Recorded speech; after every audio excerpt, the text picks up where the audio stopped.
Hello friends, welcome to CS Learning Hub. നമ്മൾ ഇന്നത്തെ വീഡിയോയിൽ ഡിസ്കസ് ചെയ്യാൻ പോകുന്നത് multi level feedback queue scheduling ആണ്. ഓക്കെ, നമ്മൾ കഴിഞ്ഞ വീഡിയോയിൽ മൾട്ടി ലെവൽ ക്യൂ ഷെഡ്യൂളിംഗ് എന്താണെന്ന് കണ്ടിരുന്നു. അതിലെങ്ങനെയായിരുന്നു പ്രോസസ്സുകളുടെ സിനാരിയോനെ ബേസ് ചെയ്തിട്ട് പ്രോസസ്സുകളെ ഗ്രൂപ്പ് ചെയ്യും.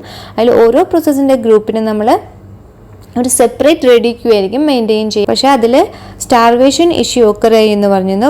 കാരണം എന്താ, ഹയർ പ്രയോറിറ്റി പ്രോസസ്സുകളായിരിക്കും ഫസ്റ്റ് എക്സിക്യൂട്ട് ചെയ്യുക. അപ്പോൾ ആ ടൈമിൽ ലോവർ പ്രയോറിറ്റി പ്രോസസ്സൊക്കെ ഒരുപാട് ടൈം വെയിറ്റ് ചെയ്യേണ്ടതായിട്ട് വരും.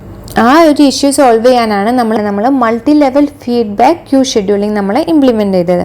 ഇതിലെങ്ങനെയാണെന്ന് വെച്ചാൽ റെഗുലർ ഇൻ്റർവെൽസിൽ പ്രോസസ്സുകളുടെയൊക്കെ പ്രയോറിറ്റി ചേഞ്ച് ചെയ്തുകൊണ്ടിരിക്കും. പ്രയോറിറ്റി ചേഞ്ച് ചെയ്യുന്നതിനനുസരിച്ച് റെഡി ക്യൂവും പ്രോസസ്സുകളുടെ ചേഞ്ച് ചെയ്തുകൊണ്ടിരിക്കും. ഇതിനെയാണ് multi level feedback queue scheduling എന്ന് പറയുന്നത്.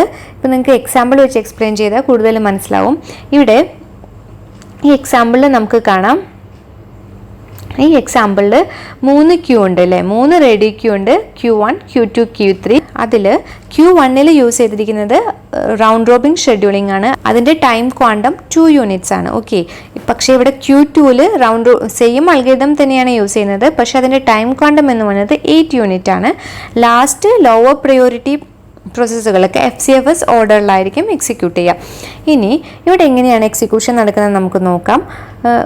ഫസ്റ്റ് ഒരു പ്രോസസ്സ് എക്സിക്യൂഷൻ സ്റ്റാർട്ട് ചെയ്യുമ്പോൾ അതിന് ഹയസ്റ്റ് പ്രയോറിറ്റി ആയിരിക്കും ഉണ്ടാവും. അപ്പോൾ അതെന്ത് ചെയ്യും, Q1 ഫസ്റ്റ് എൻ്റർ ആവും. Q1 അത് എക്സിക്യൂട്ട് ചെയ്യും. ഇപ്പോൾ P1 എന്ന് പറഞ്ഞൊരു പ്രോസസ്സ് വരികയാണെങ്കിൽ 2 units of time P1 Q1 execute ചെയ്യും.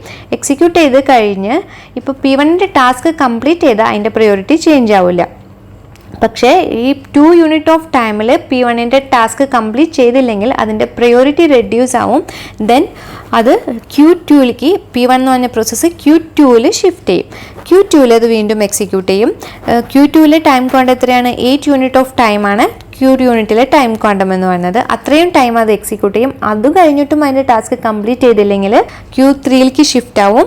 അവിടെ നിന്ന് FCFS ഓർഡറിലായിരിക്കും ടാസ്ക് കംപ്ലീറ്റ് ചെയ്യുക. FCFS ഓർഡർ എന്ന് പറഞ്ഞാൽ നോൺ പ്രിയംറ്റീവ് ആണ് അല്ലേ, അതായത് ടാസ്ക് കംപ്ലീറ്റ് ചെയ്യുന്നവരെ Q3 അത് എക്സിക്യൂട്ട് ചെയ്യുന്നത്. ഇങ്ങനെയാണ് നമ്മൾ multi level feedback queue scheduling implement ചെയ്തിരിക്കുന്നത്.